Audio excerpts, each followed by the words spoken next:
दोस्तों, हमने पिछली वीडियो में देखा था कि अंटार्कटिका में बहुत सी रहस्यमय चीजें मिली हैं, जिसमें से लास्ट में जो देखी थी ब्लड फॉल्स, ये एक लाल झरना है। ये एक सबसे अजीब प्राकृतिक घटना है। इसका रंग इतना अजीब और गहरा है कि दशकों तक ये अंटार्कटिका में सबसे भयानक और अनसुलझी चीजों में से एक रहा। पहली नजर में ये किसी साइंस फिक्शन कहानी जैसा दिखता है, मानो ग्लेशियर खुद खून बहा रहा हो। झरना 5 कहानियों जितना ऊंचा है और इसका गहरा लाल रंग आसपास की बर्फ को एक खुले घाव की तरह दाग देता है। ये पृथ्वी पर सबसे ठंडे और सबसे ड्राई रेगिस्तानों में से एक से घिरा है, और यह लाल बहाव न केवल दिखने में चौंकाने वाला है, बल्कि यह भी दर्शाता है ब्लड फॉल्स के पीछे की वैज्ञानिक व्याख्या उतनी ही आकर्षक है जितनी कि इसकी उपस्थिति। 5 मिलियन से अधिक साल पहले ग्लेशियरों के घाटी पर कब्जा करने से बहुत पहले यह क्षेत्र समुद्र के नीचे था। जब समुद्र पीछे हट गया तो खारे पानी की जेबें पीछे रह गई और अंततः बर्फ की परतों के नीचे सील हो गई। ग्लेशियर के 400 मीटर नीचे फंसा यह प्राचीन झील वातावरण, प्रकाश और ऑक्सीजन से कट गई। समय के साथ पानी और अधिक खारा हो गया और लोहे और आसपास की चट्टान से अन्य खनिजों से भर गया। आज ग्लेशियर के नीचे का दबाव इस लोहे से भरपूर अत्यधिक खारे पानी को बर्फ में एक दरार से धकेलता है। जब यह सतह पर पहुंचता है और हवा में ऑक्सीजन के संपर्क में आता है तो लोहा जंग लगने जैसी प्रक्रिया में ऑक्सीडेशन करता है और गहरा लाल हो जाता है। इसका परिणाम एक प्राकृतिक लेकिन अजीब उपस्थिति है जो ग्लेशियर के भीतर से बहते हुए खून जैसा दिखता है। लेकिन ब्लड फॉल्स की कहानी इसकी केमिस्ट्री के साथ खत्म नहीं होती। इसके लोहे से भरपूर पानी के भीतर सूक्ष्म जीवन का एक अलग पारिस्थितिकी तंत्र छिपा हुआ है। वैज्ञानिकों ने एक्सट्रीमोफाइल सूक्ष्म जीवों की खोज की है जो पूर्ण अंधेरे और बिना ऑक्सीजन के जीवित रहते हैं, इसके बजाय लोहे और सल्फर पर भोजन करते हैं। ये जर्म्स अत्यधिक आइसोलेशन में विकसित हुए हैं। यह रेयर जानकारी देते हैं कि पृथ्वी पर सबसे कठोर वातावरण में जीवन कैसे मौजूद हो सकता है, वो भी यूरोप या एनसेलाडस जैसी बर्फीली दुनिया जैसे परिस्थितियों में। फिर भी वैज्ञानिक समझ के बावजूद ब्लड फॉल्स ऑल्टरनेटिव थ्योरीज के लिए एक चुंबक बना रहा है। उनमें से एक का सुझाव है कि ब्लड फॉल्स एक नेचुरल वेंट हो सकता है जो एक छिपी हुई अंडरग्राउंड स्ट्रक्चर से जुड़ा है। शायद बर्फ के नीचे दफन एक लंबे समय से भुला दिया गया आधार। इस संदर्भ में लाल पानी सिर्फ ऑक्सीडाइज्ड लोहा नहीं है, बल्कि कुछ गहरे एक उप उत्पाद है, शायद प्रकृति में कृत्रिम रूप से बना हो। अन्य दावा करते हैं कि पानी एक जैविक प्रयोग से लीक हो रहा है। उनके अनुसार ग्लेशियर के नीचे एक प्राचीन या आधुनिक प्रयोगशाला छिपी हुई है जो अननोन मोटिव्स के लिए लोहे और सूक्ष्म जीवों का उपयोग कर रही है। हालांकि वैज्ञानिक अंटार्कटिका के रहस्यों को समझाने के लिए टायरलेस एफर्ट्स करना जारी रखते हैं, ऐसी कहानियां बनी हुई हैं जो तर्क को चुनौती देती है और हमें जो पता है उसे चुनौती देती है। ग्लेशियरों और उपग्लेशियर झीलों से परे, जीवाश्मों और प्राचीन परिदृश्यों से परे ऐसी कहानियां हैं जो बताती है कि इस जमी हुई भूमि में अभी भी विज्ञान द्वारा स्वीकार किए गए रहस्यों से कहीं अधिक अजीब रहस्य हो सकते हैं। सबसे लगातार किंवदंतियों में से निंगेन की है, एक ऐसा प्राणी जो कथित तौर पर अंटार्कटिका के चारों ओर बर्फीले पानी में दिखाई देता है। एक मानव जैसे आकार के एक विशाल हल्के सफेद प्राणी के रूप में वर्णित निंगेन को 30 मीटर तक लंबा कहा जाता है। जापानी रिसर्च जहाजों के गवाहों ने इस अजीब आकृति को पानी से चुपचाप उठते हुए और फिर लहरों के नीचे फिर से गायब होते हुए देखने का दावा किया है। इसके चेहरे को अक्सर अजीब तरह से मानव जैसा बताया जाता है, जिसमें 2 छोटी आंखें और एक चौड़ा भावहीन मुंह होता है। कहानी के कुछ वर्जन निंगेन को बाहों और हाथों के साथ चित्रित करते हैं, अन्य इसे एक चिकनी पंख वाले समुद्री जीव की तरह और अधिक वर्णित करते हैं, जो पास में बहते हुए आइसबर्ग्स से मुश्किल से अलग किया जा सकता है। निंगेन का पहला आधुनिक उल्लेख 2000 के दशक की शुरुआत में जापानी ऑनलाइन मंचों में दिखाई दिया, लेकिन किंवदंती ने जल्दी से लोकप्रिय संस्कृति में पकड़ बना ली। कुछ का मानना है कि प्राणी समुद्री जीवन का एक अज्ञात रूप हो सकता है, शायद उस समय का एक अवशेष जब अंटार्कटिका गर्म और जीवन से भरा था। अन्य इससे भी आगे जाते हैं, ये सुझाव देते हैं कि यह बुद्धिमान हो सकता है, यहाँ तक कि जमीन पर चलने में भी सक्षम है।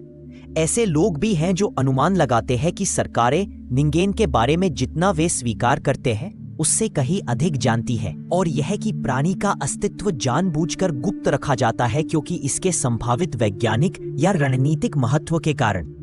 एक और पौराणिक प्राणी बहुत पुराना और अधिक व्यापक क्राकेन है।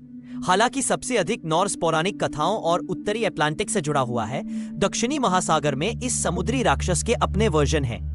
2016 में डिसेप्शन आइलैंड के पास उपग्रह इमेजरी ने पानी में एक लंबी छाया दिखाई जो कई लोगों का मानना था कि पौराणिक जानवर जैसा दिखता है, जबकि वैज्ञानिकों ने वस्तु को एक समुद्री ढेर के रूप में पहचाना। महासागर से लड़ती एक चट्टान का फॉर्मेशन इक्वालिटी इनफ थी, ये देखते हुए कि विशाल स्क्वाड अपनी तरह का सबसे बड़ा इन गहराइयों में निवास करता है। यह समझना मुश्किल नहीं है कि विशाल समुद्री जीवों का विचार अंटार्कटिका के अंधेरे पानी में क्यों पनपता रहता है। लेकिन अंटार्कटिका की सभी कहानियां राक्षसों के बारे में नहीं है, कुछ कहीं अधिक परेशान कर रहे हैं। 20वीं शताब्दी में खोजकर्ताओं और वैज्ञानिकों से अजीब संवेदनाओं, देखे जाने की भावनाओं, बर्फ में पास में चलने वाले अनदेखे प्रेजेंसेस के बारे में अकाउंट्स रहे हैं।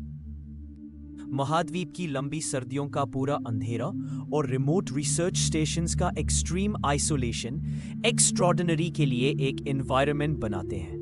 सबसे प्रसिद्ध कहानियों में से एक सर अर्नेस्ट शेकल्टन से आता है। वह महान ब्रिटिश खोजकर्ता थे जिन्होंने अंटार्कटिका के लिए कई अभियानों का नेतृत्व किया।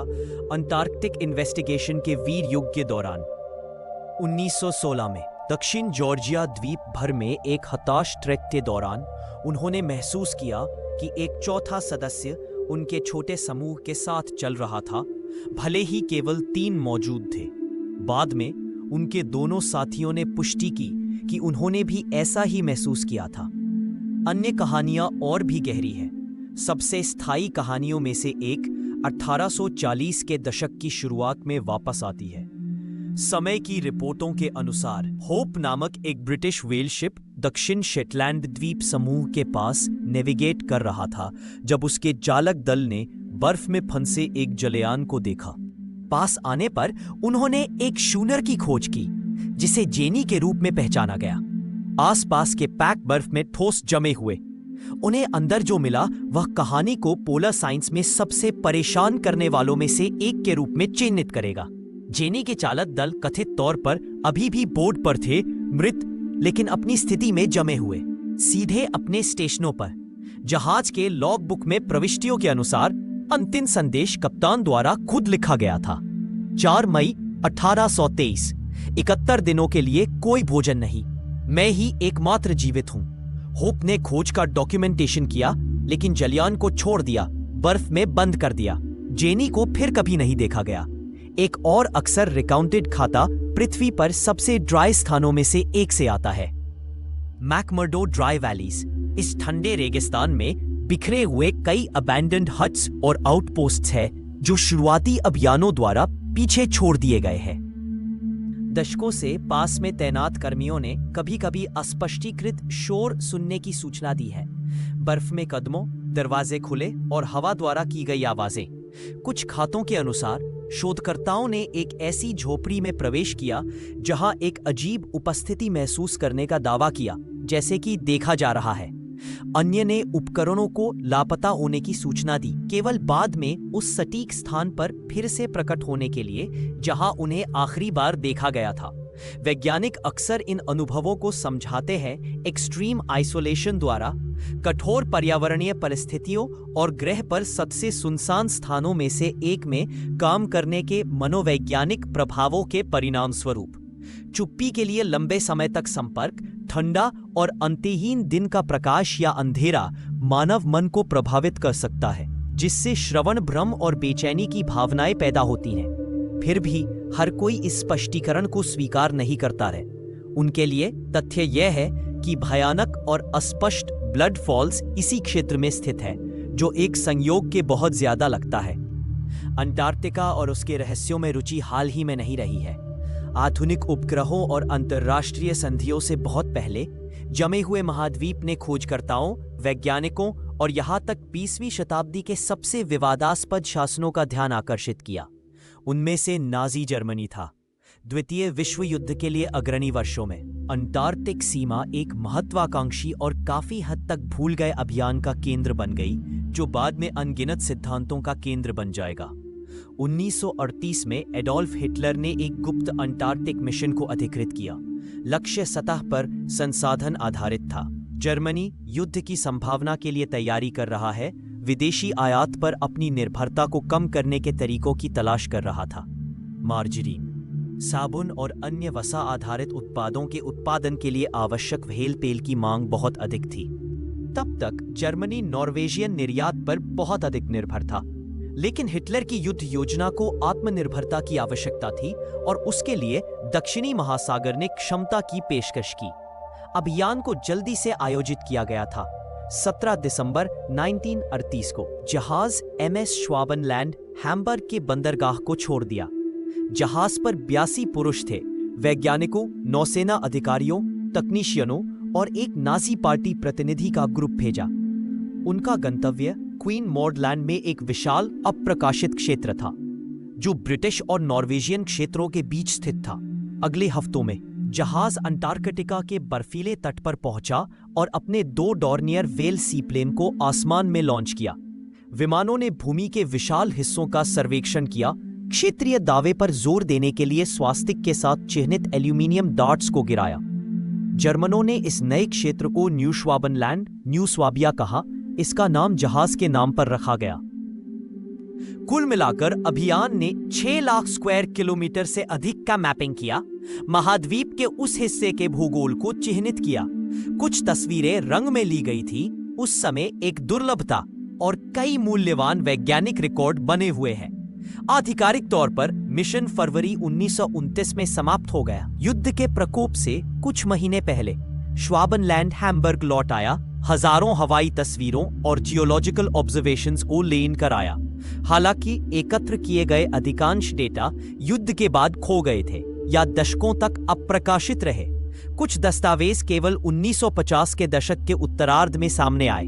बाकी कुछ शोधकर्ताओं के अनुसार जानबूझकर छिपाया गया हो सकता है। यही से रहस्य शुरू होता है। वर्षों तक 1938-39 के अभियान को सीमित भू राजनीतिक परिणामों के साथ एक छोटे वैज्ञानिक मिशन के रूप में याद किया गया, लेकिन युद्ध के बाद सवाल उठाए गए कि नाजी वास्तव में अंटार्कटिका में क्या खोजने या बनाने की उम्मीद कर रहे थे। वैश्विक संघर्ष की छाया में और हॉलोकॉस्ट के मद्देनजर एक नया कथा सामने आने लगा। कुछ का मानना था कि अंटार्कटिका में जर्मनी की रुचि व्हेल तेल और नक्शों से परे थी।